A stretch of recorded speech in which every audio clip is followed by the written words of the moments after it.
Ladies and gentlemen, it is a pleasure to have you here. Thanks so much for listening. This is the Ringside Culture Podcast. My name is Jay Pizarro, coming at you after a crazy week of professional wrestling. We're going to have a little bit of a different episode today. I was really excited this week. I've had an amazing time connecting with a lot of you guys that have been listening and seeing us on social and connecting with you guys. And I met a really cool guy. His name is Marlon. He's an up-and-coming content creator within the wrestling community. He was live at WrestleMania Night 1, Night 2. So I decided to hold off on my WrestleMania Night 2 reactions till a time where I can get him on with us to talk, because I think his perspective live from the day of Night 1, Night 2 is a really cool perspective. So it's going to be really fun to connect with him. And the other cool thing is that, this is what this whole podcast was about, man. It's really exciting. We're really young, really new, but it's already opening the doors for me to connect with other guys, other men within the wrestling community, and hopefully create a friendship that's going to allow us to, put together some really awesome commentary and conversations about something that we're both really passionate about. He's a really cool guy out of California. We will be right back, and I will have Marlon on with us to give us his live reactions, and maybe we'll get some little tidbits from Monday Night Raw and SmackDown in there too. We'll be right back. You're listening to the Ringside Culture Podcast, where the passion of wrestling meets the heart of men's issues. Get ready to grapple with topics both in and out of the ring as we dive into the world of professional wrestling and explore challenges men face on a daily basis. Together, we're going to make something special out of this, and I believe it with my whole heart. So lace up your boots, because it's time to step in to the ring of life and fight for the championship. All right, ladies and gentlemen, welcome back to the Ringside Culture Podcast. I'm your host again, Jay Pizarro, and today we've got a special treat for you wrestling fanatics out there. Buckle up, because we are diving deep into the heart of WrestleMania. We got a guest who's been living and breathing the action firsthand. Okay, my boy Marlon was live in color in Philly for WrestleMania weekend. Tell me about what led you to say, I can't miss this year's WrestleMania, and how was that trip to Philly? Where are you coming from? Right. Well, thanks so much for having me on here, Jay. Anytime I could talk wrestling with anybody other than a one-way conversation with my wife, it's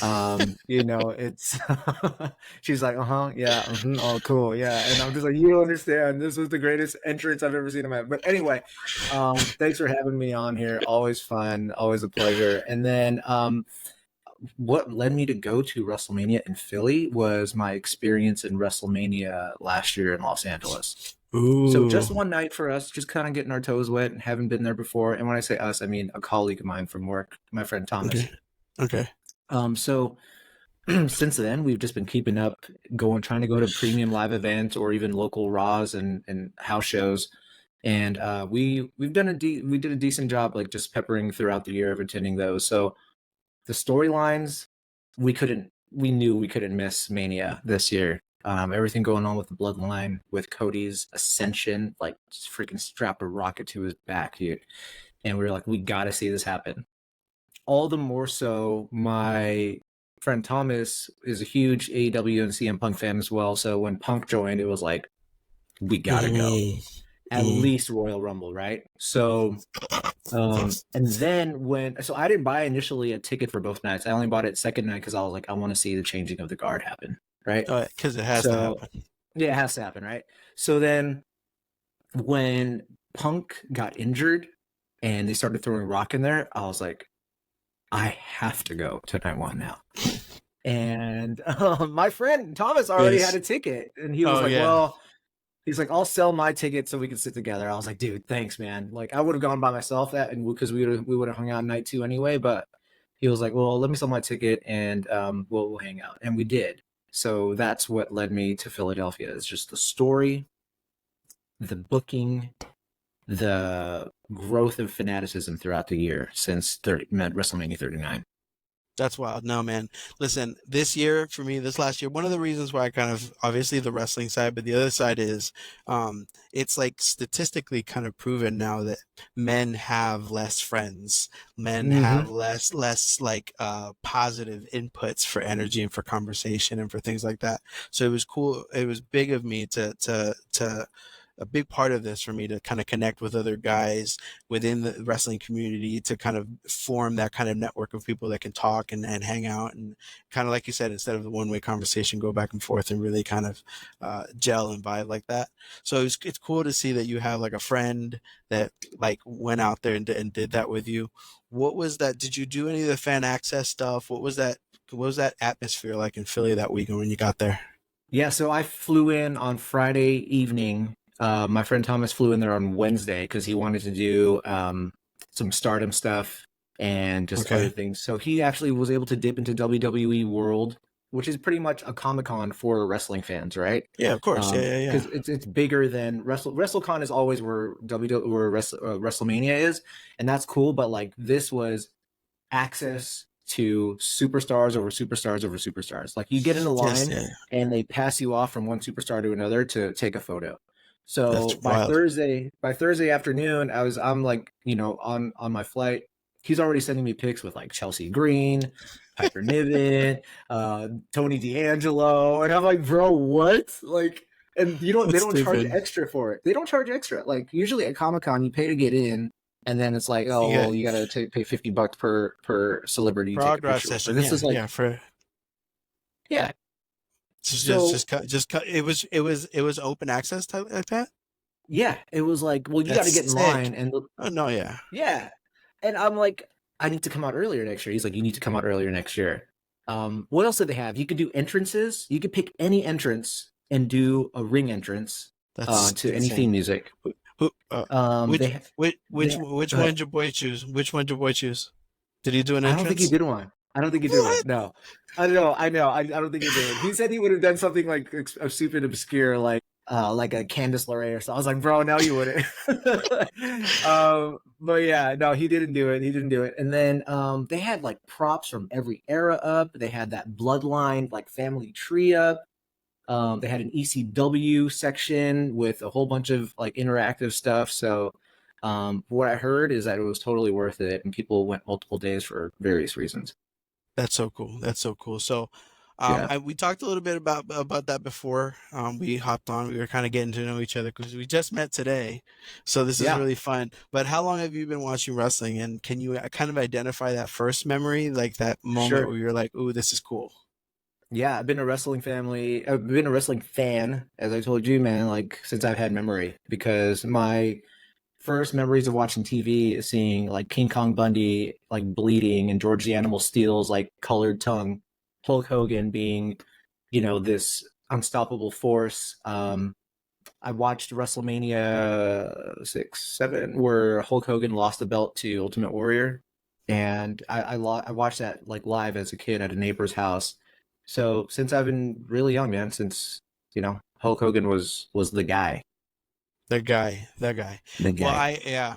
I can. That's our link, I think, because Hulk Hogan was that first one for me. I grew up with the Hmm. Hulk Hogan cutouts and the wrestling buddies and the Yeah, shirts and the hoops and the all everything. I was yeah. Hulkamania crazy. My bedroom was Hulkamania, so Hulk Hogan was that one that I was just like oof. And so I Hmm. followed him. I was one of those that followed him into WCW, and I was a WCW guy until I got dragged right back over to the WWF side with the Attitude Era. Because I mean, and for me, I remember at the time I was like, they were like, oh, but WCW is the good guys, and WWF is the bad guys, because they were a little edgier or whatever. Yeah, And I was like, but Hulk Hogan's a bad guy, and I'm a Hulk yeah, Hogan guy, so yeah, like. He obviously wants to be a bad guy, so like he's basically Attitude Era. It's just he doesn't work for that yeah. company. So I just started watching. Yeah, I just started watching more and more and more, and eventually, man, when that invasion angle came over, I Oh was I yeah, was hooked. I was hooked. bro. And Remember like on Monday nights flipping back and forth.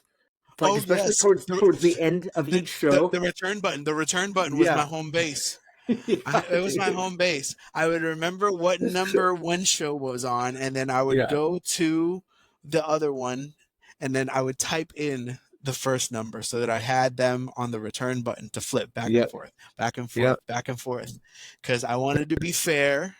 I didn't Right. want one to get more ratings than the other, so I Right. would Right. flip back. Right. I would flip back and forth, and yeah, it was a thing, man. Like that time for me, I think that's what makes me most excited about. I really do think this era is going to be better Yeah. than the Oh Attitude yeah. Era Mhm. on so many different levels beyond Mhm. just from a business standpoint. Obviously, there's things that are occurring now for WWE superstars and for us as a wrestling community that those in that era would have only dreamed to do and Mhm. accomplish.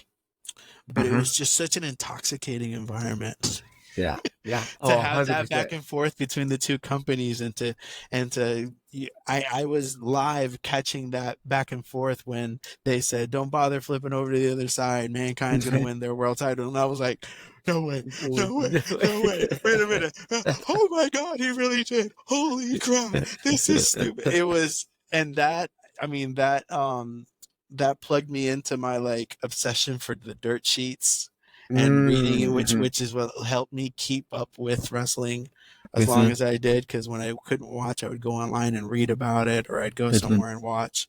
So that's super cool. Now, you are the man behind the epic wrestling content on Instagram and TikTok Oh. at then.now.whatever. Yeah. Uh, what? Tell me about what you're looking to do with that. Was that just like a plug-in, just like kind of like what I did? You got to put your wrestling stuff brain somewhere. 100%, man. Like again, like I got my friend Thomas who I could talk about this with a two-way dialogue. I got one-way dialogue with my, I guess I could call it a monologue with my wife. And then I was like, there are fans who feel the same way as I do, and there are fans who are going to disagree with me. I just need to Yeah, go and talk into the void, as I call it, and see what echoes back to me. So 100%. 100%. And I thought then, now, whatever, WWE does their then, now, forever type of situation. But it's Hmm. like, then, now, whatever, man. Like, it doesn't matter if it's wrestling back then. It doesn't matter if it's wrestling like right now. Like, I want to Yeah, talk about it. I love superstars from the past. I guess we could call them wrestlers now that Vince isn't in there. But like, it's um, true. We yeah, got we right? got we got that word back. Yeah, We got yeah. that word back. That was a dirty word for a long time in the Yeah, WWE. so like talking about wrestlers from the past, I love, Shawn Michaels, Bret Hart, all of them as I mentioned, and then like I love wrestlers now who are just climbing up there too as far as legacy goes. So yeah, then now whatever, talk it out on the socials, see, who responds back, and here we are. No, here we are, man. No, and the crazy thing, going right along those lines, because you talked about how you really do genuinely enjoy NXT. Hmm. So, isn't it crazy going from that Attitude Era? The mixologists of the Attitude Era and D-Generation X are now running the show. Well, I just, yeah, I posted that today. I was like, there was a picture of Hunter and Sean together, and I was like, look at these two degenerates taking this company, higher than it's ever been Higher before. than it's ever been. And That just is like the awesome. like if rumors are like just in my mind, like if you start looking at some of the things that they're already putting in place, um, pairing up apparently Michael Hayes and Bobby Roode to Mm. put together masterpiece matches Hmm. during WrestleMania week and the lead up to it, and having Sean over there and CM Punk lingering in and hoping to be Hmm. the guy that takes the torch, and the possibility of a CM Punk overseeing the development of the future WWE superstars. Hmm. Like, it's fucking crazy. That's It's a crazy. it's a crazy world to even consider that, isn't it? Yeah, absolutely. Okay. And then I heard that they're gonna place like, so Pete Dunne, I heard is gonna be doing be directing He's been Fast, produced. right? Yes, he's been producing all the matches for Fast, for Speed, for WWE For Speed, Speed, yeah, that's freaking and cool too. those matches have been pretty cool. I I think it. I know. feel missed them. It's okay. X is a scary place. They're being very bold. I will tell you. I'm just. This is just me. Runs into my theory that they're completely letting go of the PG era, because there's no way to avoid non-PG content on X. almost. mm, You know what I mean? mm, Like mm, X is like the Shadowlands right now as far as social media is concerned. But come the darkest corners of the internet of social media are on X. But they've chosen to debut new programming consistently on X, and that's a place that a lot of people stay away from. Yeah, it is the Shadowlands. It's the Wild Wild West. It's the internet of the '90s, and you know, with I the feel like, with the rules from the '90s, like nobody gives a damn. oh yeah, I mean, man, now I'm considering creating an account. I deleted my account. I was like, if I ever get vetted for anything I said in 2013, like I just deleted everything because I don't know what was in kosher back then. What's not kosher now was kosher back then. So I'm like, I just got to stay away from this place. It's a It's just toss up taboo. these days. So yes, Yeah, I found it to be a very bold move for them to go into programming on X because it's yeah, such a bit of a hellscape. yeah. There's so much, and feel like it's like a home base, obviously, for the internet wrestling community. If you're really going to pick a home base, Twitter's the space where Interesting. where like they're the loudest. You know what I mean? All the beef, all the beef you Mm, get, all the controversy is somebody said something to somebody on Twitter, on X. You know, yeah, so I've seen they're that. I've plugging seen in. the They're screen yeah. caps. Yeah, so there's a lot. I have it open and I have it for that purpose to just kind of sift through. But it's Yeah, tough. It's tough to duke and dodge some of this content that's on there. I'm just like, oh my God. You know what I mean?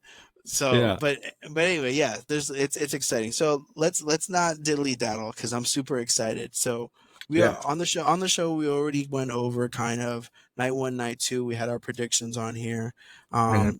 How did you pan out on your predictions? Were you? I know you were pretty much calling them on the fly there, live and in Yeah, person, right? You were calling finishes there on the fly, and you did pretty good live. yeah.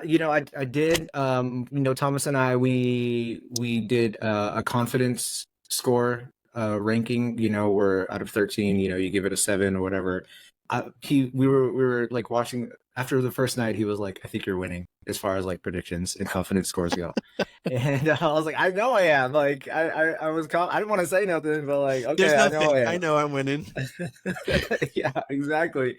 So, I will say a lot of things were pretty accurate. The only thing that threw me off was the Sammy Gunther match. Oh yeah. We were upset that he lost to Sammy. I mean, Sammy's cool as the other side of the pillow, but like, we didn't want it like that. Right. So it was a huge shocker to us. Yeah. But everything else, I mean, How, was pretty predictable. Mhm. how was the rest of the crowd for that match on that finish? Was it? I Oh, mean, because the pop was thunderous on our end. the last like 2-3 minutes were insane. When Sammy hit that brainbuster off the top rope, Yes. yeah, it was like that. We were just, oh crap, Listen, he's not losing. Like, oh my god. Um, that brain buster in the corner is my crown jewel right now. You know, we're pretty new to the yeah, game. We just started our social media, and that is a huge clip for us because that yeah, to me was like such a throwback, such a trust move for hmm such a big guy on Gunther. hmm And somebody who does not do high risk because Gunther does hmm not take dangerous bumps. If you look at his career, yeah, he gets his slaps, his chops. Everybody tries to go into the chop game and get into a brawl with him. They try to submit him, but he doesn't really do a lot of high risk moves.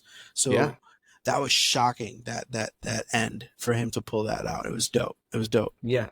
It was really good. It was, well, we said we didn't like the outcome, but we thought that was the best match of the night. Oh yeah, you have to So be that's, objective. You have to be objective. It yeah, might not be the result you're exactly. going to, but the match was sick. Yeah, it was a really good match. But I'll talk. We were getting roasted. We, the fans who were there in Philly, were getting roasted on the socials about how the crowd was dead. There were two factors that contributed to that: the Ooh, dropping wait a weather and minute. temperature. Ooh, clearing up. Well, it was cold. Yo, we were listen. That has to be taken into consideration, bro, Right. because we were watching and we were thinking night one was colder than night two. Is that correct? hmm Would you say that? hmm So we're watching and I'm from Pennsylvania. I know what wind chill does, and so hmm a particular temperature when you add wind chill to that temperature, Yep. it is much colder. hmm So it's tough to have energy in that kind of cold weather for that period of time, Yep. right? Yep. So Okay, so factor two that then. plus the Usos match. It zapped y'all, didn't it? Think of the pacing of the first 3 matches, right? So you had Rhea versus Becky. Great. Solid performances. Solid. Then you had the ladder 16. How many teams are on there? 6? Mm-hmm. Solid. Yeah. And then you had the Lucha match after that, right? Yeah. Solid. Killer. Especially that like double crossbody with Ray stacked on Andrade. That was stupid. Sick. That was dumb. Sick. That was dumb. So freedom and experience is a beautiful mix.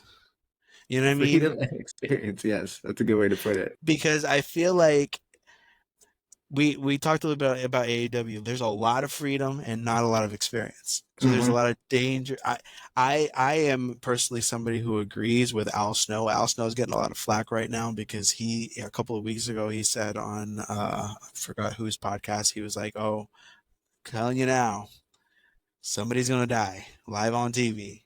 On AEW programming because they're taking unnecessary risks.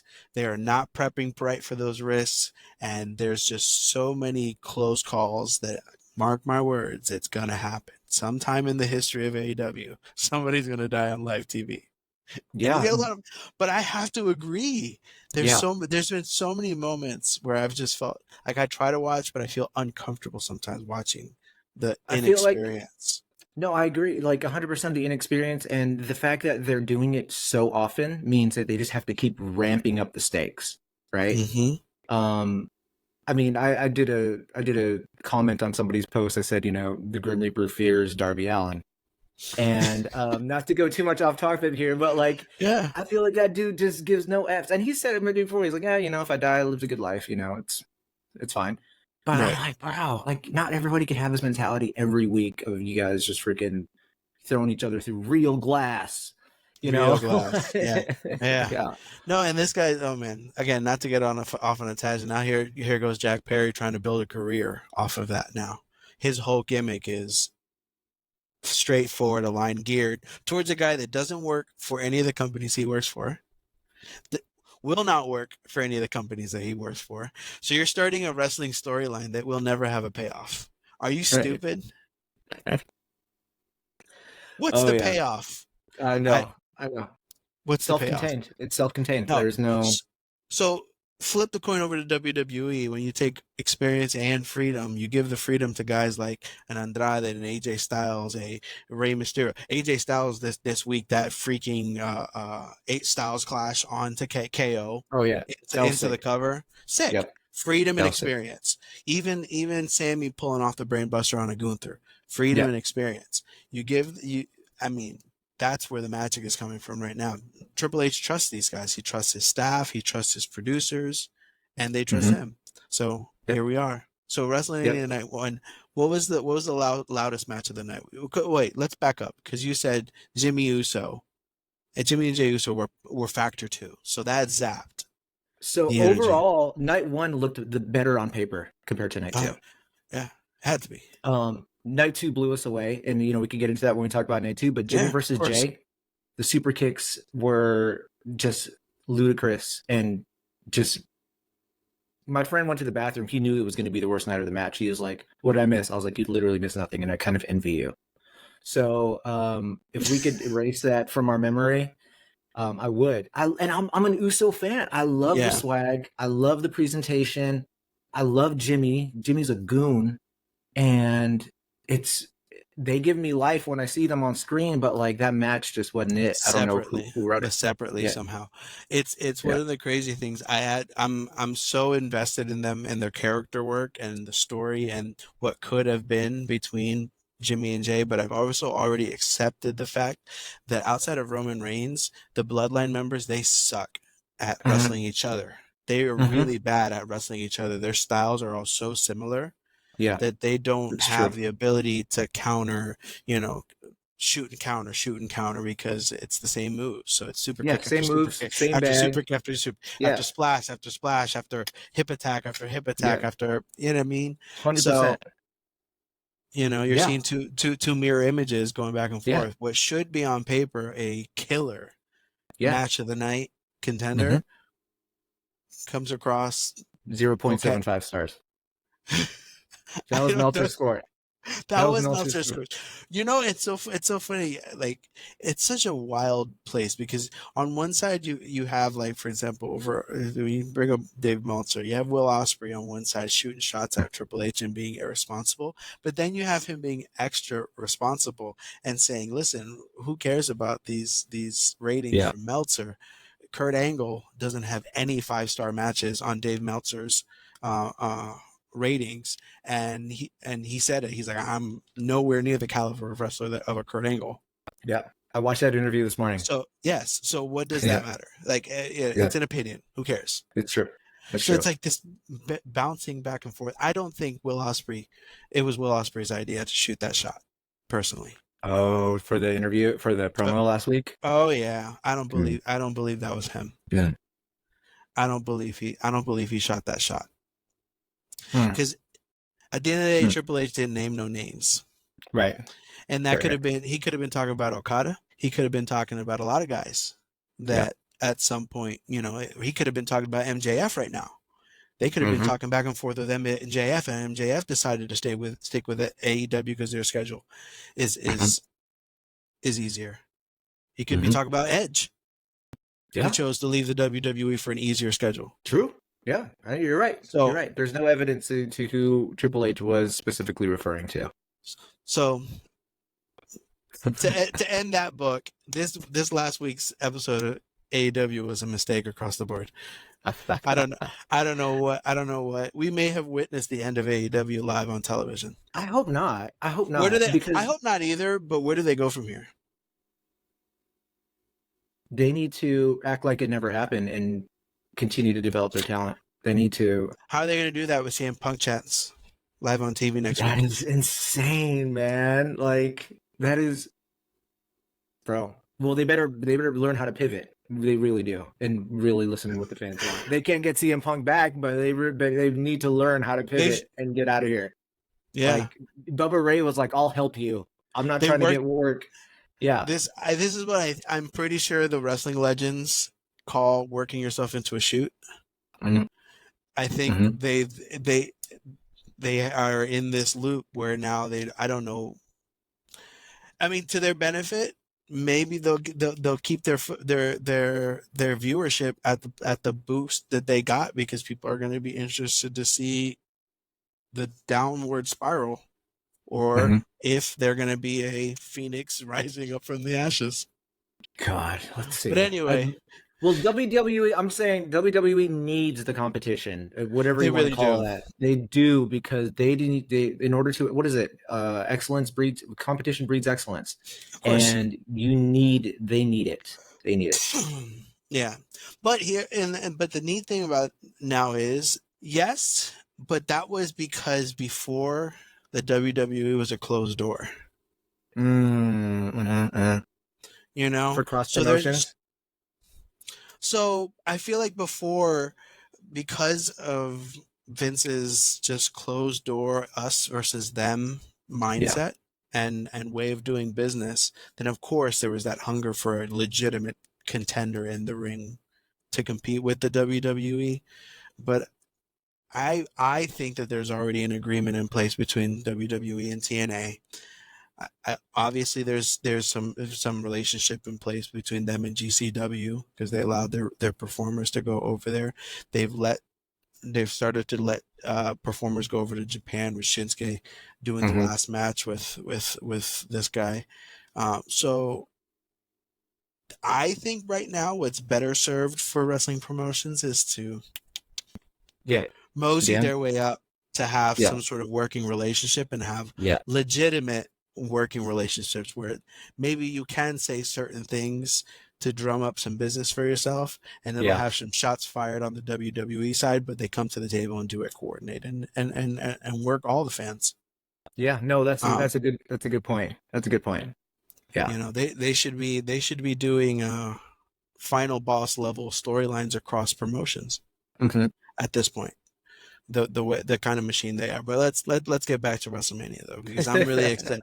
I'm really super excited. So listen, those crash spots those crash spots for the tag match had to be insane live, Oh yeah, right? yeah, Because it yeah. was pretty rapid fire. Mm-hmm. Like, Mm-hmm. have you gone back and watched that live yet on TV? Yeah, I just watched it recently. I would say from it was usually it's one or the other as far as like experience goes, whether from the couch on your TV in your TV or live, and it was just as good from watching it live, Okay. and especially when Tommaso hit his finisher off of the ladder, white noise. Yeah. Yeah. That was sick. And then when Tyler Bate did the ladder swing with Finn on top of him, insane too. So I love that. Love that whole match. It was really good live. Yeah. Was there any spot that you missed live that when you saw on the broadcast you were like, where the hell was that? I'm trying to think. 'Cause I don't know where you were seated, so you might have been ringside for all I know. No, I would say that the getting the belts was a little anticlimactic. I missed Waller and Theory getting their first. Okay. Getting that one. Essentially winning the SmackDown Championship.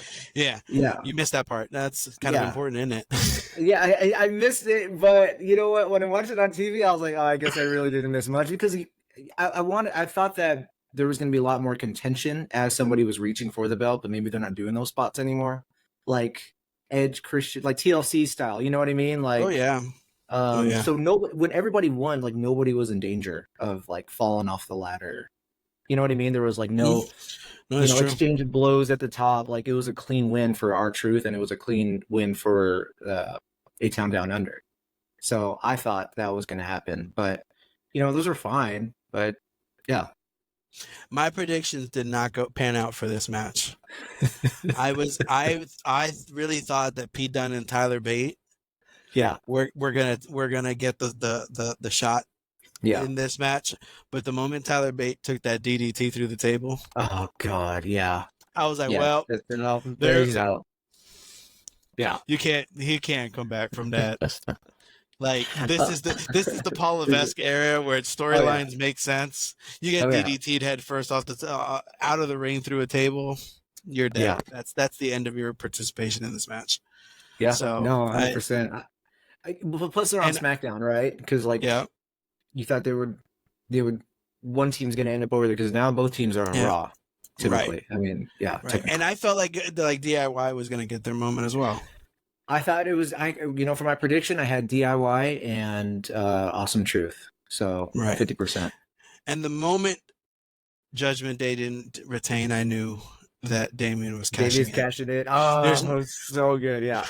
I was like, there's no way in hell he's walking away from WrestleMania without gold. Yeah. If not the tag titles, he's definitely walking away with something. So I knew that. So now night one entrance of the night. Which one was the most impressive? Oh yeah. Oh my god. This is okay. I left it for last for a reason because from a live reaction standpoint, these entrances were insane this year, weren't they? So freaking good. Okay. From my perspective, I had a profile shot of Final Boss coming through.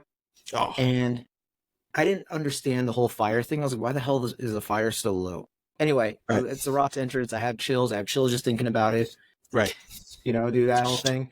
Yeah. And then when I saw it on TV, I was like, this is one of the best entrances at WrestleMania I've ever seen in my life. Was that one of the things that when you caught the live the broadcast on TV, you were like, where was that? Yeah, absolutely. Because my perspective, I was again side. The fire was at his ankles, and you don't see him like coming over the fire, from the front view. And I loved it so much. So I would say Rock was the best one, and then. This one's going to be super cheesy as hell, but like I thought Becky's book reading and that whole thing, like I'm a sap for that kind of stuff. Oh yeah, it was cool. It was really cool. And Becky is just so elite right now. Like I'm like she deserves this moment because she's pretty much done everything. And she has. So it was like a memoir to her past like 2-3 years. How until we see Becky back? Oh no. I hope she takes a break. And that's what me and Thomas talked about. I said, I hope Becky and Seth, I hope Both. Becky and Seth take a break. Both. Spend At time least with their 6 child. months. At least At 6 least months. 6 months. Let us miss them because I the the crowd was not, they were booing Becky. They were booing Becky, cheering for mommy. And I was like, okay, like she needs to go away for a little bit. Yeah. And I'm a huge fan. Yeah. Yeah, absolutely. And I think one of the cool things that, because me and my girlfriend were talking, they're like, she's like, has there ever been this? It's one of those innocent observations that I'm like, "Mm, I love you. You're so smart." I go, no, because she's like my new little like wrestling baby. She's like a fan now. She's like, has there ever really been this many like top stars on a roster? Mm, I'm like, no, not in a. If it's even close to a yes, it's been a very long time since there mhm. have been you can slot in one of any 7 or 8 Mhm. Well, superstars into everyone's into viable. the main event, Yeah, and exactly. they can main event any given Yeah, night, yeah. and it's viable. So I feel as though, and it might start with Rock, Roman, Becky, Charlotte, Mhm, and and Seth. They mhm. might start a process of an off season, a low key Yeah. off season. They have Mhm, so many top level stars with so much coverage in the main event scene that they mhm, could, behind the scenes, mhm. without outright saying it, provide an off season, because Yeah, all that talent can go away for 6 to 8 months yeah, while others step in. We don't yep. miss them on programming, but when they show up at a Royal Rumble, it's a Mhm, shocking return, and they get that momentum to jump on, and that Royal Rumble can get, after Mania, that next batch of whoever has been mhm. towing the line for the past year takes a 6 to 8 month hiatus, and those other ones slot into the mix. So for me, that's the biggest benefit of having such a deep roster right now, that Mhm. they could start to give some of their top talent some breathing room to Yeah, recoup, and hopefully they'll last us a little longer. that's a good point. I mean, having an off season, having a hiatus, I mean, it's like I don't know, like baseball or any other sports, right? Where you have an off season and Mm-hmm. you're working on other development underneath that. And I think NXT is a great example of that, where when people get call ups, I'm like, well, God, who's going to fill Tiffany Stratton's shoes? Like, but then they've been holding it down in the women's division over at NXT. And then I was like, oh man, if who was the latest? Well, I guess Mello's still there, Breaker's still there, but like, people still fill in the gap and they develop them really well because WWE knows what they're doing as far as developing talent, in my opinion, Oh, at this absolutely. point. Yeah, Yeah. if you're ever down in the Florida area, you go to an NXT live event. You go Mm, to an NXT live event, and you'll see your regular, your Braun Breakers and your Carmelo, on the card, but in between, you'll get at least 8 to 10 other hmm. performers and that's if they don't do a battle royal.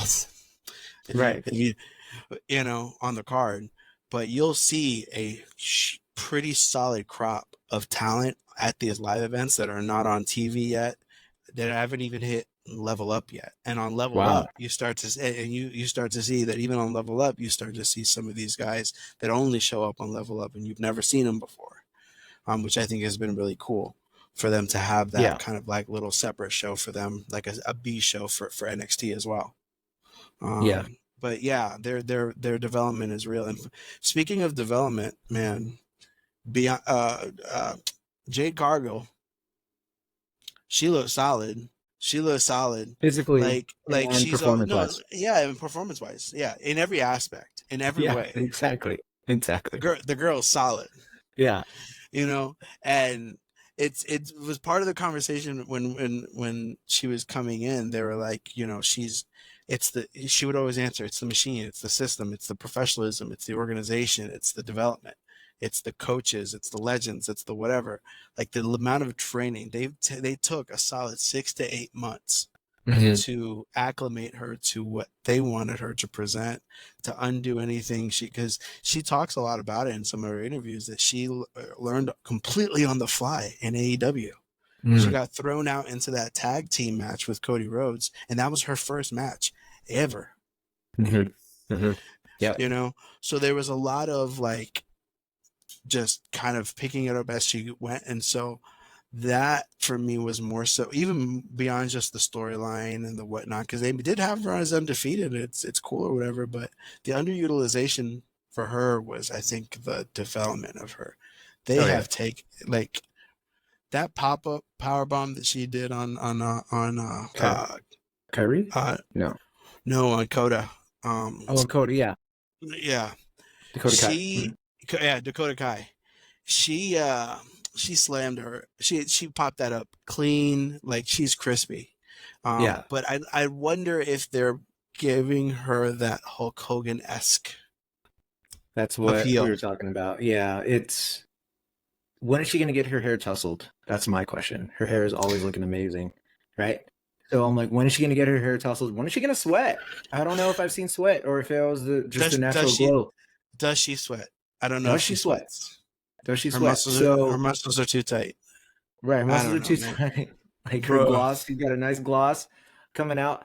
So I'm like, Yeah. at what point are they going to stop protecting her? If that's what you think they're doing. But that's just what it seems like. At what point is she going to get squashed by Nia Jax? Well, we Right? haven't seen Nia in a minute. And Yeah. I think that's everybody's kind of looking and whatnot. I think it'd be cool to get her in there and beyond, because it's very Hulk Hogan-y. Hulk Hmm. Hogan was an icon. Like I said, he was brought me into wrestling, but he wasn't very fancy in the ring in WWE. You look at some of his matches in Japan, the boy could go. Yes. Yes. Like Hmm. Hogan could go. If you look at some of his matches when he used to wrestle Antonio Inoki and all these guys out in Japan, Hmm. boy, it was good. He kept up But for sure. the Hulk persona had its limitations. Mhm. He was the Hulkster, so everything he did, even though it was simple, it was super strong and super damaging. And so I think they're giving her Yeah. that character trait where she's almost a superhero esque Mhm. persona, and a simple 1, 2, 3 move is going to put Mhm. everybody away. And so I'd be, I don't know, I'm weary of that right now Yeah. with her. But WrestleMania match was pretty damn good It for was what it good. was. It was a It was good pretty match. damn good for what it was. It's tough. Hmm. It's tough on such a stacked card, but I was surprised. Night 2 was night better for me. So was there an atmosphere? Okay, so we can't leave night 1 without talking about the main event. I mean, that's a whole other podcast, but let's do It it. is a whole other podcast. We're gonna tell. Let's do Listen. it. We can do a whole other thing on just the bloodline aspect of Oh yeah. WrestleMania. Oh yeah. You know what I mean? But what was that atmosphere like walking into the match with those insane entrances of Mhm. from The Rock and whatnot, and after when the bloodline took the W and Cody had to take Okay. that walk of shame up there with Seth? Yeah. So the entrances were. This is when the crowd after the Sammy victory, crowd was awake. Crowd was up. Right. We were ready for the Yeah. main event. Yeah. We were up for all 4 entrances. Everybody was. Who came out first? Cody came out first, and then Seth. So it was good. People were on their feet. We were excited for it. Roman, of course. I mean, the last time we saw Roman was Royal Rumble, right? Yep. Like coming out for PLE. So everybody was ready. The work was great when they separated and were out of the ring for more than 10 seconds. My friend Thomas was like, "I bet you The Rock told the ref something." Sure enough, I watched the playback that night. The Rock is like cussing out the ref. He was like, "If you keep counting, I'm going to fire you." You know, and Mm. so that made sense. Like, why are they out? Like the ref isn't even like trying anymore. But that work around the arena was great too. I saw a lot of good fan perspectives there. The Rock taking bumps and spears and his facials and the way he sold. It's like this dude. Not only did it look like he hasn't missed a step, but he's elevated and accentuated everything that he used to do. Mm. So I was in awe. I was marveling, and it was so hard to take it in because I kept telling myself, I cannot believe I'm watching The Rock wrestle in 2024. The at Raw this wrestled in level. 2024, and just to give another flex to NXT, the Gallus boys in charge of Yeah, I the heard. in-ring work for The Rock. Oh, Yeah, those yeah. are those are three tough boys to bring The Rock up to speed with What the an level honor. of yeah, no, and it's crazy to me.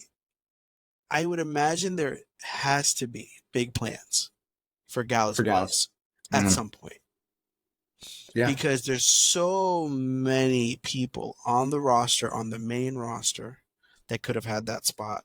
Hmm. Maybe didn't have the time, but there's also other people in the in NXT that could have Hmm. gotten that swing. And I know Hmm. CM Punk, when he was getting ready, he hand selected his guys, Braun Breaker and Carmelo Hayes and Trick, and these guys to help him get up to speed. But for was it 12-week camp leading into Hmm. WrestleMania, Hmm. training The Rock in the ring, that's a big boy and three badass dudes Yeah. getting in there to bring him up Yeah. to speed. He looked good. He looked good. When I saw him in his ring gear, I was like, I cannot. This is unfathomable to me. When I saw him attack Cody backstage when he made him bleed, I was like, "Yo, Rock is in this now, like hands on, like he's No, getting his hands dirty, right?" And then when I saw him in ring gear, I was like, "This is a Rock. I'm watching a Rock match right now. yeah, I'm watching a Rock match." That's what I that had to keep saying. that beat down on Raw where he bloodied up Cody Rhodes is the closest to me believing that the WWE deserved an Emmy or something Right, for a performance ever. right. Because I've always been like, yeah, I guess it should be in the conversation. No, that was ridiculous. And even it going off camera, him having the forethought and the mindset for social media and for after, after the TV cuts off and that Mm-hmm. internet content to put out there that whole extension where he doesn't give a damn that the lights are off. You think that this is over just because you said cut? Right. And continuing to beat him down after the broadcast. Like, That's how you use what social is media. life? Yeah, he's taking a tool of social media and elevating every business purpose with it. The social media promos, the 10-20 minute ones, I was hooked on every single second. Every single one. It was such a for my girlfriend Yeah. to watch that and be like, "Oh, what? Isn't this supposed to be? Yes, it is. Isn't it beautiful?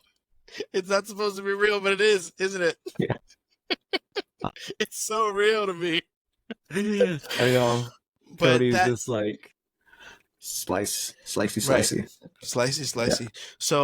Yeah. So that atmosphere change was immediate. I would Oh, imagine absolutely. Yeah.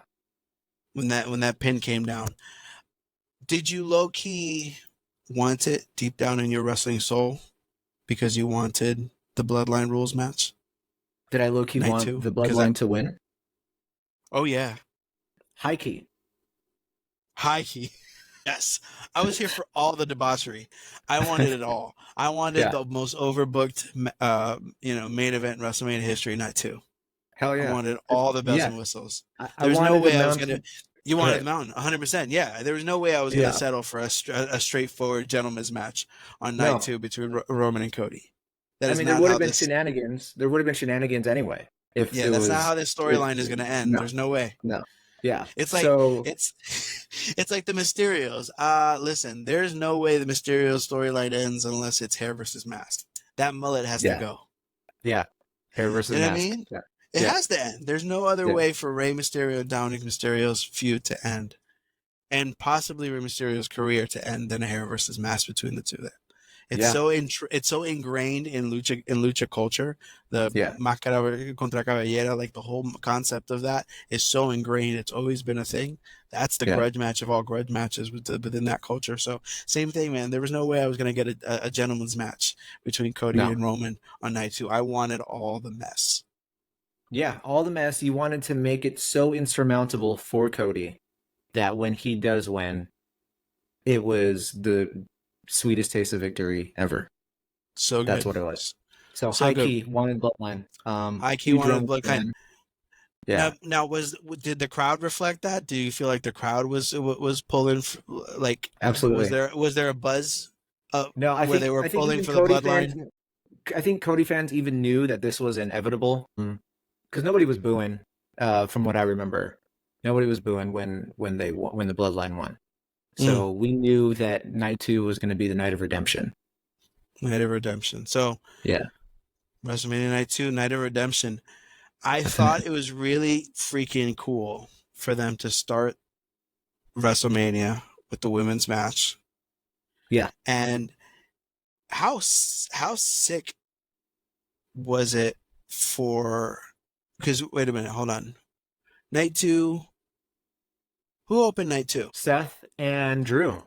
Seth and Drew. I don't know what I'm Yeah. talking about. Yes, it was the world title match. So Seth and Yeah. Drew, Yeah. hell of a match. Oh Seth my God. Rollins beat the crap after night 1. Clearly knee compromised, obvious back issues, absolute money and genius to point out all those months ago. Because everybody's like, oh, Shinsuke this. Shinsuke has played a very vital role in this story because for me, had Shinsuke Nakamura not pointed out in storyline or possibly reality Seth's back issues, he wouldn't have been the kind of target that he's been. Right. He wouldn't have had the drama and the angst and the underdog Yeah. spirit that he had once we knew, ooh, he's hurt. He's wrestling True. hurt. He's well past hurt. And now he's hurt some more. And now his knee's blown out. And now he's coming back 3 months early from his knee. That's right. Like the whole, everything has happened on purpose. So that opening match, who were you shooting for here? Wanted Drew to win. Okay. Wanted Punk or Damian Priest retribution. That's what we wanted. We got both. Yeah. So I booked this with a little bit different in my mind. When I was fantasy booking, in my mind, Seth freaking Rollins wasn't even going to make it tonight too. For me, he was gonna be hurt so badly on night 1 that Damian Priest would have cashed in on night 1 and walked into night 2 to defend against Drew. I heard that. I've heard something similar. That's a good one. I like that. That's the way I saw it played out in my mind. Happy with what we got, but I just felt like, man, it would have been an interesting from a character standpoint to see Seth actually lose his opportunity at WrestleMania because he got involved in Cody's drama. So Drew was right. Yeah. You know? And possible heel turn for Seth too. And possible heel turn for Seth Rollins because Seth has always been a better heel than a face, in my opinion. You know? But what a killer match. And called that cash in. How was that cash in when that music hit? Well, first of all, back up. How was that chaos of that interaction between Drew and Punk at the end there, live? Did you guys realize that was going on? No, not from where we were sitting. We were sitting not top. We were sitting the first rise back row. We saw them like fooling around, like just doing back and forth, but we obviously can tell what you expected. No, you expected it. Yeah, and we were just thinking like this is what happens after a typical match, right? Yeah. Like everybody talks around ringside. Yeah. There's some that. Then if you're watching on TV, they'll cut to the next promo or whatever. And then I was like, dude, let me get my freaking camera out right now because like this is going on for a while. And when they started fighting, I was like, oh, Damian's cashing in. So I like started recording, and I think I posted my reaction. I think I saw it. Yeah, I saw it. Yeah, so that was like when they started getting physical. I was like, oh, Damian's coming. But we couldn't really see or hear like what exactly was going on. But we knew that there was like a scuffle going on. So that was freaking poetic. That was wild. It was so good. So really, truly, like that when that music hit, that shift to in Drew's face for us on TV, yeah, was wild. Like he went pale. It almost felt like was it 5 minutes, whatever, 5 minutes 46 seconds. His moment lasted. He said Yeah. it was over before he knew it, man. But Yeah. that is Money in the Bank. That is what that's Yeah. for. So It good. is it is a traditionally. I mean, it's always worked better for the heels. Hmm. It's an innately heel tactic because you have to take advantage Hmm. of a weakened champion is what you're supposed to do. That's Unless you're true. John Cena and you're too noble and you call your shot ahead of time. Yeah. You know what I Yeah. mean? But it was such a crazy moment. And for me, I don't what nationality are you, Marlon? I'm Filipino. Filipino, cool. Filipino. So we're Puerto Rican. So for us, first Puerto Rican champion in 50 Yeah. years since Pedro Morales. Big deal for that whole aspect. He's had a really good last year or two. Uh-huh. Long time coming, but a long distance. I mean, I was watching him since he was in Ring of Honor as Punishment Martinez. I think Hmm. if you would have told me back when I was watching him as Punishment Martinez that he'd win the world championship at WrestleMania, I'd have laughed. I would have laughed. I would have been like, in wrestling, who the hell knows? But Yeah. seriously, I don't Yeah. know. Yeah. I don't know. I'm not because it was just he was good, but he was just Yeah. not. I don't know. There was just always something missing, and Yeah. so he's really. I mean, the whole Judgment Day. I'm a faction guy. I've got I'm an NWO guy all Yeah. day. And so this whole faction culture that's been built in the WWE right now, I'm all about it because Yeah. that was my crisscross. That was my transition from the white meat baby faces like Hulk Hogan to when he went to Hollywood. Hogan did the NWO thing It's that led true. me into DX and all these other guys. And I've always been the factions have always been the coolest for me. I think to Yeah. me that whole group aspect, the LWO. I was even a fan of the Spirit Squad. I don't know if you. Yeah. Yeah. I, Dolph I Ziggler even I even enjoy Kenny Dykstra and all them. Yeah, and Dexter. Yeah. yeah. Like I even enjoyed them. I just there was there was a natural chaos to factions and groups that works so well in pro wrestling. So when you go and you take that and you throw it into Io Sky and Bailey, how was that win for Bailey The win was live? great. That was awesome. A lot of that was actually one of the best matches of the night, I think. I mean, night two had so many good matches, Yeah. but that was one of the matches where I was enjoying it, but I was like, I have to watch this on TV, just because of like the style of the match. But Bailey had a lot of great spots. Io had a lot of great spots when there was a move that Io reversed or countered. Was it a Bailey belly? Io like did like a flip out of a thing, I and think I know what you're talking about. I think I know what you're talking right, about. She did one of those like headstand flip out, like yeah, almost like kip up things off her head type things that she did where it was supposed to be almost like I don't think it was something as simple as a Hurricane Rana, but it's one of those spots where it's like it's like something like that where she was supposed to clearly get slammed and she just timed it yeah, perfectly. yeah. Super good. So there were a lot of good spots on that. I mean, Bailey attempted and landed a couple of elbow drops. Um, so I feel like I need to rewatch that one too. But it was good. It was a good pop. Everybody wanted Bailey to win. It was probably one of the most one-sided fan Yeah. fan Yeah. callouts. That's where for me I think the faction thing works because as I don't know, Io Sky for some reason has not super connected with the WWE universe beyond her damage control Mhm. interactions. You know what I mean? And so it was gonna be one sided because Yeah. I don't think Io Sky really has that connection with the WWE. Honestly, they appreciate her athleticism and her skill in the Hmm. ring, obviously, and she's very much credible Hmm. um, as a talent. But Bailey is one of those like used to love you, now we hate you, we might love you again Yeah. scenarios where it was always going to be a Bailey crowd. Yeah. Which and she jokes about it now, which is kind of funny because she says that I'm just getting used to you guys cheering me again. Right. You know, Yeah, I like that. and Makes her. I freaking love it. I Yeah. think that she should kind of keep the same persona, just directing it towards her opponent instead of the audience. Because Yeah. I think she plays that Karen role well. Yeah. At least I thought she did until we got Chelsea Green. Oh my gosh. Whole other podcast for Chelsea Green, because one of the main reasons I watch Raw or keep up with it, because I love her work. I mean, talk about a smart wrestler.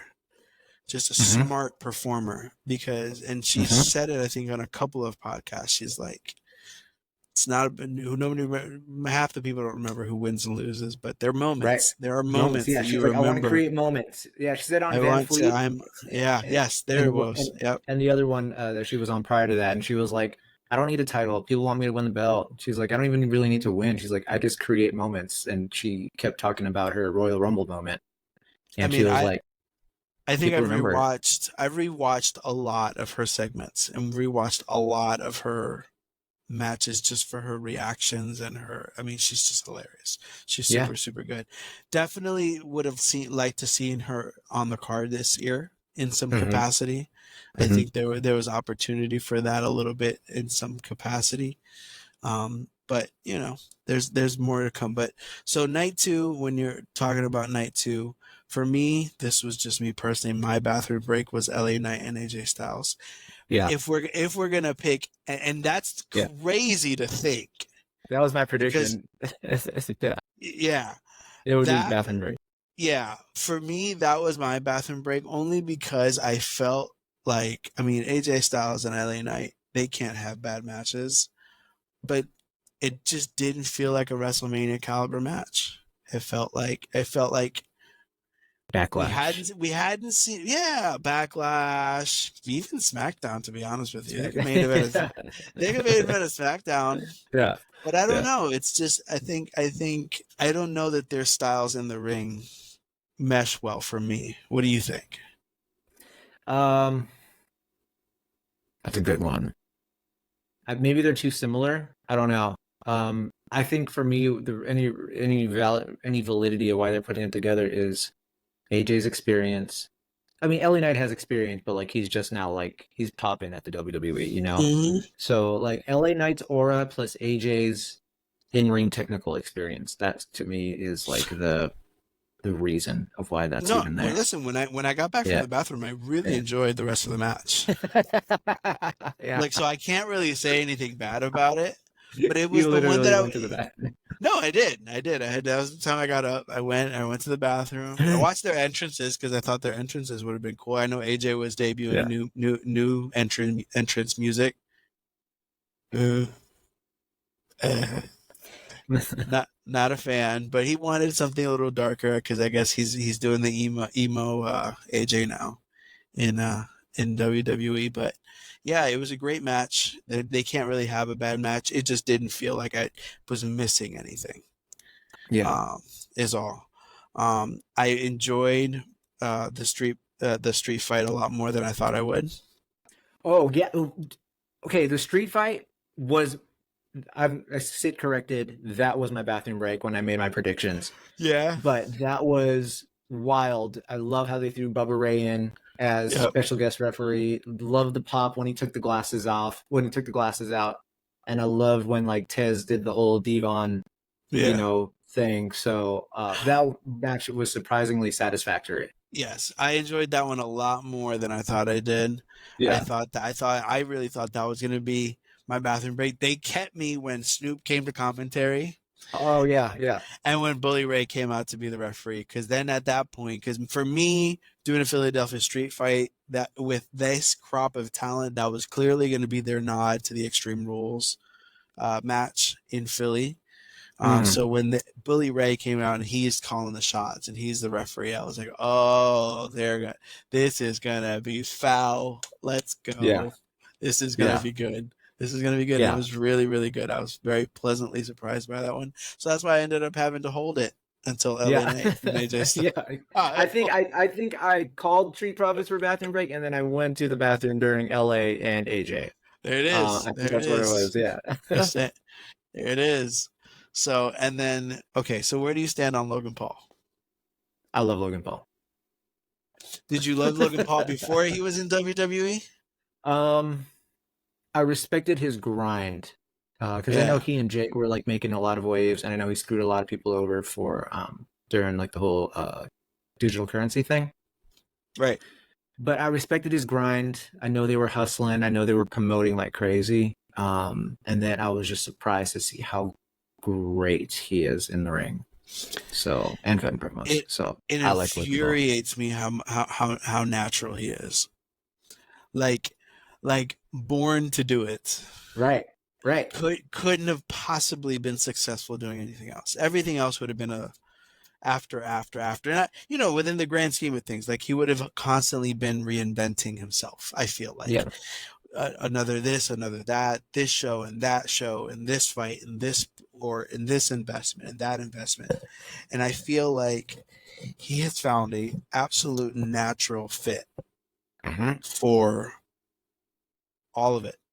Like in just it's infuriating how good he is. Not a fan of the guy. Didn't really know too much about him outside of his YouTube fame, and it's one of those things where like we had just come off of a really good celebrity performance with Bad Bunny, because I felt like Bad Bunny really did a great job, and then Logan Paul goes in there and he's like 10 notches under a baby between Rey Mysterio, Shawn Michaels, and Kurt Angle all of a sudden. And it's dumb. It's dumb. He's very good. And thanks to for being look objective that about good. it. No, yeah, totally objective. And I think the cool thing is that for him to look that good with talent like Randy Orton and Kevin Owens that are clearly going to be standouts, like it makes me so mad. I don't want to be glazing about Paul. I was even thinking about cosplaying as him at the next event. If I go to SummerSlam, I might cosplay as Logan Paul. For real? Yeah, That's for real. Because I could get the dope. stuff. And like I'm not doing this for fame or nothing, but I'm like, I have a feeling if I tag him or Prime, like he might, because like nobody gives him like love, like I feel like it would be a standout. So it would be a standout. Yeah, but if he makes it to SummerSlam, I think he's definitely losing in front of his home crowd, his hometown. So losing to, I don't know. If he stays U.S. champ till SummerSlam, I think he's going to lose. Maybe LA Knight, that could come sooner than later. But like, you don't think they'll run? You don't think they'll run him and Miz back at SummerSlam? To Ohio boys. Oh, that's a good point too. I hope not. Maybe Gargano. I don't know. Like it could be anybody. Maybe Gargano. So I hope not. That was around the time I started getting back into it too, like the whole Miz dad thing. And that was with Shane. But no, they were a team, and then they turned on each other. So I don't know. Yeah, because Miz is obviously I think should have some pretty big involvement. Yeah, New Miz is good. New Miz is great, and that was an accident. New Miz is spectacular. New Miz. Talk about freedom and experience. Yeah. Like, how long has he been doing this? How many different performers has he been with? How many people has he had to mirror and perform against? Like, he's literally gone up against the greatest of the greats throughout his career. But has now been given the freedom to show out and do things that are not typically Miz style or not typically within his wheelhouse or his repertoire of offense, like the springboards and hurricane ranas and all kinds of craziness. Yep, very impressive. Love New Miz. I mean, when he won me back over when he cooked LA Knight in ring promo. He made LA Knight look like an amateur, I think. And then when when Ricochet got concussed and kicked out or did he get pinned or he kicked out of the pin, and they both were like qualified. It was like a total accident, right? Complete total accident, yeah. And then Miz turned baby. I was like, okay, I like what they're doing with Miz. This is very, very thoughtful and a little more than one dimensional. Shout out to the new Raw Tag Team Champions, Austin Truth. Yeah. Awesome, super good. Let's go. Man. And that whole thing too has been wildly entertaining, you know. Super good. I can't get enough of R-Truth. I cannot get enough of him. The whole Yeah. idea of him ending up in Austria instead of Australia Sorry. put me in stitches. It was so funny to me. That because it's so R-Truth. It Yeah. absolutely is. His Yeah. both of his spots in this year's Royal Rumble were Oh, hilarious. yeah. We're running into the Women's. women's Royal Rumble. Hey, where are all the dudes at? Yeah. And He then goes, hot tagging, no, no, and then, during the yeah, Rumble. and then going, you mean to tell me those are all girls in there? Like, whoa, wait a minute. Oh my God. The man is a freaking first ballot Hall of Famer, ASAP. Oh yeah, I let's mean, go. that guy is great. So what a wind up for night two and leading into that main event. What was the buzz like leading up to, because they didn't show us Cody all night two. That's true. They were hushed about it. And for, I don't know how much of the broadcast you guys get on your end live, but for us, the most that we got was Byron Saxton by his buzz telling us that he hasn't been seen outside of the buzz, but he did send a message to let everybody know he's healthy and ready for the night for tonight. And Yeah, that's we didn't all see any of that. yeah, that's all we got on the broadcast. We got Byron giving us an update from outside of Cody's bus, but that was the extent of it. And commentary mentioned him a couple times, but it was hush hush the whole night. So you guys didn't see Cody until Cody came out. Yeah, and I'll just describe my experience about that. So I'm out back buying merch, and we're like, okay, they got to run a couple more things. They're putting people in the ring right now. They're like, talking about stuff, and then like the lights go out. I'm like, oh shit, we're late. Like we got to go back to our seats like right now. So we're running back to our seats, and when we get into the stadium, the music has already started or the lights are already out. Everybody, 99.9% of the people have their phone out, and nobody's saying a dang thing. They're just like this. And then people were so stoic or like so like frozen and caught in the moment that my friend Thomas and I, we were trying to get back to our seats, and there was space between the seat and the person's butt. So we were literally walking like an extra aisle between the person and their seat, like trying to get back to our seats, because people were that pressed up against their seats. They were that focused. And when we tried moving by them, there was like no. At one point, we had to stop in the middle of our row, and we were doubled up. We were behind somebody. So this is the person. The seat is right here, and we were in between the seat and the person and like shooting over them right like that, because everyone was just frozen when Cody came out. In my mind, and I get chills just thinking about this, was this is it. Like, this is what everybody freaking came for. And I also thought to myself, holy crap, Roman's going to lose tonight. Like, I didn't want it, but it was like, Roman's going to lose tonight. I mean, it's 1% chance of Roman winning because, they turned it on Gunther and whatever. They could continue storyline if they want to. But, like, this is it. Cody is coming out here because, like you said, they didn't mention him. The only thing people remember about Cody was getting his ass whooped the night before. That's it. That is it. And the last time we saw, the last time, because the assumption is that 90% of the crowd from night two was there night one. So yes, there's a small percentage like you originally. We're just going to go to night two, but most people were there for both nights. So when you get that same crowd after that roller coaster night one, walking into a night two and having to hold on to that anticipation all night because they didn't even give you a morsel of your hero. There was no status update, right? No news, no information, no nothing, no backstage segment, no press conference, nothing. There was nothing put on their socials. There was nothing on YouTube, no vlogs, no nothing. Radio silence from that camp. So that war-torn entrance hits. And for us, a few smatterings here, but it was a relative hush over the arena. Would that be accurate? Yeah, other than the fans singing, like everyone was just like, I think everyone was trying to get their mind right of what the hell's about to happen and what's going to unfold.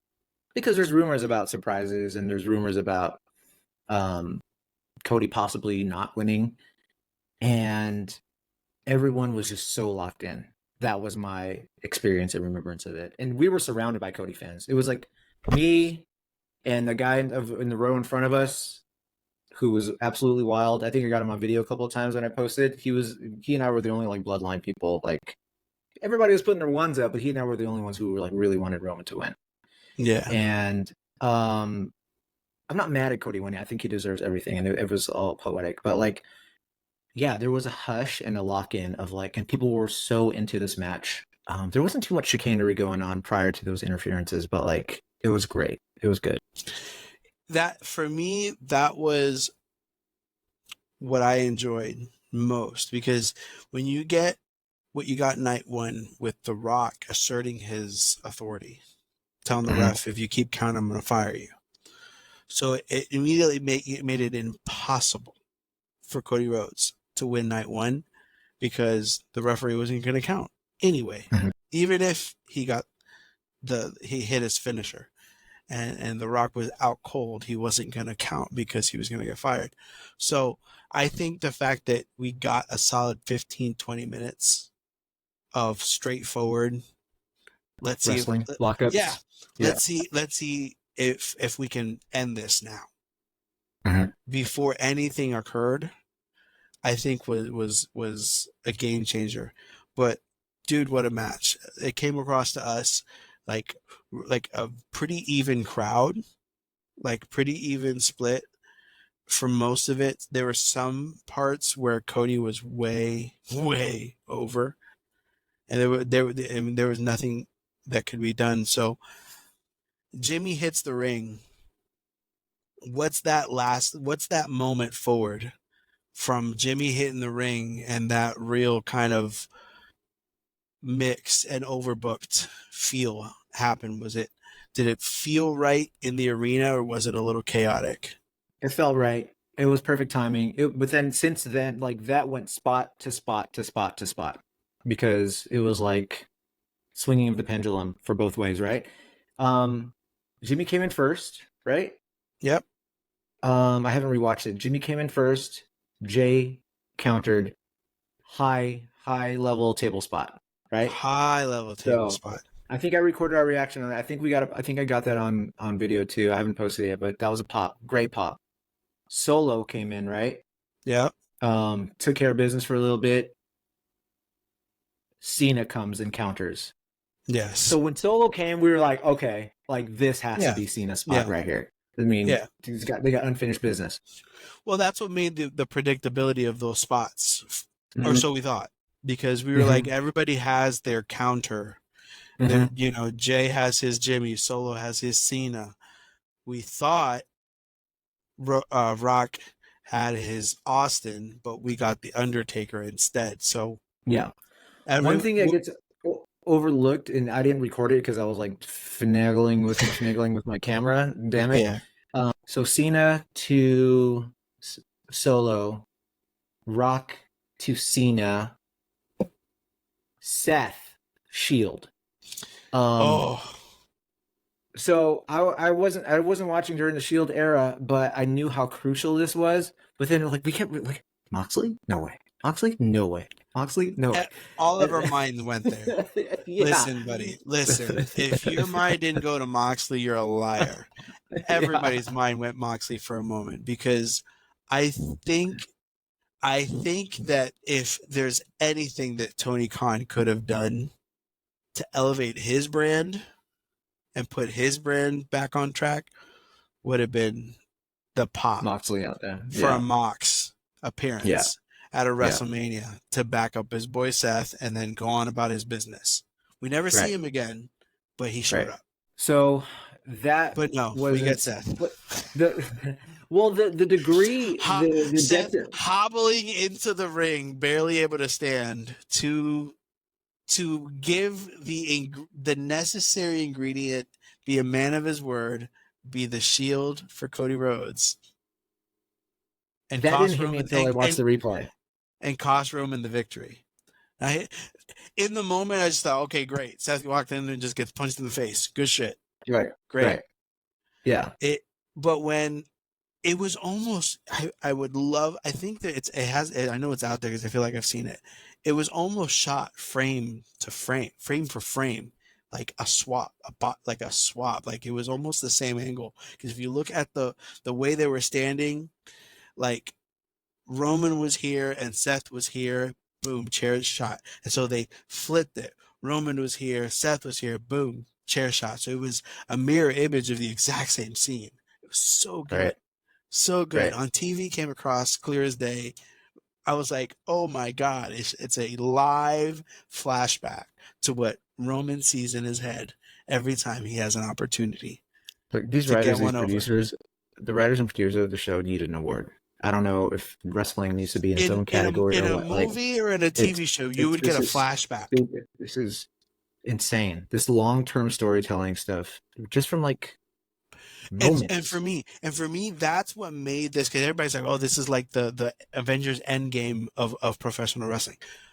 And Triple H is the Kevin Feige because when with Endgame and all these Marvel movies, he's in this new phase of Marvel. He's having to tie the dots and connect to the other and see what's canon to the Marvel universe and what's not canon to the Marvel universe. And right now, Triple H is taking from the past and taking from everybody's backstory, and he's crisscrossing and connecting, and he's making these stories make sense. And for me, woo, what that was a moment. Holy crap, that was a moment. It was like I said, I feel like in a movie or in a TV show, you'll get a flashback of what somebody's thinking, and then you'll jump into the present, and they just did something because of what they saw in their head. And that's what we saw on screen. Every time Roman looks at Seth Rollins, all he sees is that betrayal. And boy, he had them both in his sights. He could have taken Cody out, and he hit Seth instead, giving Cody that 2-3 seconds to compose himself and counter and go for the W. As a Roman fan, how does that feel? Because I'm a Roman fan too, but I was definitely a Cody crybaby for this build-up. I'm taking what you're saying. I'm taking it in right now because you just added another layer to it. And again, I wasn't around for Shield, but I do know of that incident, and I don't know whose ever idea that was to replay that whole thing in reverse roles. Like, ooh, I want to shake their hand. I want to shake their hand. Because people have been throwing around this is cinema, this is a movie. That was a movie. That was a freaking movie. There. That moment right there, I thought to myself, it's like they booked a flashback in the middle of the match. Yeah. They unlocked so many core memories there. So as a Roman fan you asked as a Roman fan, how did I take this loss, or how did I take this series of events? Mm-hmm. It's just like knowing that you have a kid out there playing baseball or a sport, and you know that there's a chance he could get hurt, right? And you know that he's going to lose, and you just gotta accept the reality of life that nothing good lasts forever, right, or more than 4 years. Right. Right. And then I was like, well, damn, all you have to do is kick his face when he speared him. Why doesn't everybody do that? So I was like, well. And there are people who throw out worse spears, so like, let's reverse those or let's counter those. You probably can't do it to Braun Breaker, but I was gonna say best spear in the business will probably shake that off, no problem. Hell yeah, but Jey Uso's spear, come on, man, like that's easy pickings. Anyway, easy pickings. But no, as a Roman fan, it was sad, and then like I don't really get like sad emotional about stuff, but when I saw Roman and Rock like walking up the ramp with Paul, I was like, dude, what did we just lose right now? It's not understated, man, because we have all seen, like me especially, because like I said, I've been doing this I've been doing the social media account for Ringside Podcast for the past couple of weeks, probably the week leading. I think it was the week leading up to Mania. and then Mania weekend, and then this week has been the lifespan of our podcast. We've done really good. I'm glad everybody's really enjoying it. We're getting some pretty cool feedback. But I sit here and I go through some of that stuff, and I go, "Oh, they're hitting on a different cylinder with some of this stuff." They're I think taking us in a direction where, like, okay, we get Cody. First of all, really good, feel good, and after the win with his family, no interruption, no attack. Bloodline walks away, lets him have his moment. We get Triple H, we get Bruce Prichard. The Rock didn't waste any time. Monday night, he gets in Cody's face and shakes his hand, tells him he did a good job. You didn't stay for Raw, right? yeah. No, you didn't stay for Raw. Okay. So from the exit at Mania, at least from what we've seen, because we've seen grown-ass men cry, grown-ass men throw chairs and TVs, and so it was worth noting for you to say that you don't get emotional about it. You're not sad about it. But it was still one of those things. Watching Roman and Paul walk up the ramp was impactful. And for me, one of our followers, they posted to their social that they were at Mania, and they got a shot of Rock coming up the ramp with behind Roman, where Sammy and KO run past the Rock and Roman. Saw that. Don't even look at him. Yep, saw that. And Roman looks back at the ring, and he looks up at Roman, kind of like, so that's it? This is Bloodline rules. If we say this isn't over, this isn't over. So the reality is, with Rock being out of the picture, the 3 count coming, handing Cody the belt, everybody being in the ring, wrestlers running out, The Rock decided not to get involved. But you could clearly tell. You have to think about stuff like that, because when you get Rock beating Cody Rhodes after Raw goes off the air for 10 extra minutes for internet content, you have to take into consideration all of his reactions, right? I thought about that when The Rock went up the ramp and he stopped before they go back into the Gorilla Curtain. Like, cameras were still on him. And he stopped before he went into Gorilla, and he, like, looked back. And I was, like, even telling Thomas, I was like, dude, look, they're, like, still filming The Rock. And I'm like, that's going to be in some footage 9 months down the line where they're going to put some dramatic filter on and be like, Cody, I watched you sell something. I'm like, they could use that for anything. They could. Like, so yeah, I think first of all, best WrestleMania for me since WrestleMania 17 overall. Mm-hmm. It's difficult to quantify it, because we're talking about one night of Mania versus 2 nights of Mania and everything that comes with it. The amount of space that all the matches and room all the matches have to tell their story, it's almost unfair, because you used to pack 12, 13 matches into one night of WrestleMania. Yeah. And you had to still make that time and cut out by 11:30, 12 o'clock, whenever the broadcast was over, right? But now that leading us into a Raw after Mania. Raw after Mania, I think we had all these expectations as an audience, because what we used to get as Raw after Mania, because throughout the year the programming wasn't that great. WrestleMania was the best we got, and we always knew Raw after Mania was like that jump start to see if we got something new. But they were pretty mild with their Raw after Mania. It was a solid show. We got the Roman Cody in the beginning. My big question is, what do you think Roman handed Cody? A Werther's Original Caramel. I don't know. It could be anything. It could be, the people are speculating it was a piece of Roman's necklace, or Roman's lei, and maybe granting him, authority over over something, or just as a remembrance. Like, don't piss me off. Don't piss my family off again, like how you did at the thing. Yeah. Otherwise, it'll lead to something like this. So, man, I'm not sure. Like, it could be anything. Piece of gum, a Mentos. I don't know. You know the crazy thing about about wrestling right now in this new era that we're now living through is that we could see that pay off 6 months down the road and blow our minds. Exactly. They could take the smallest thing and make a whole freaking three-year storyline out of it. That could be a spare key to his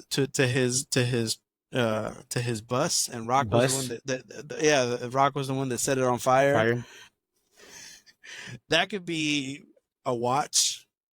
That could be a gift that Cody may have given him maybe when he was inducted. Who knows? All kinds of stuff. It's crazy how they can take something that small and create so much intrigue. What was your top moment for the Raw after Mania? There were a few good ones, honestly. I think for me, because I feel like these are my children, I loved Ilya Dragunov in the main roster. I mean, everything else they did around that was good. The number one contender spot was amazing. Chelsea's moment was great. The promo in the beginning was great. But like, whenever I see NXT superstars or wrestlers getting up, not only just getting up in MR, but doing well, like, I love it. Like, Ilya was dope. And then who else? Roxanne was there too, right? Roxanne was, yep. Roxanne was like, it. I felt so proud. Like, this is going to sound super corny and cheesy, but I felt super proud. That was it. Oh, yeah, dude. I think that was it. And I'd say for SmackDown, I loved Tiffany interrupting Bailey. Because, again, NXT.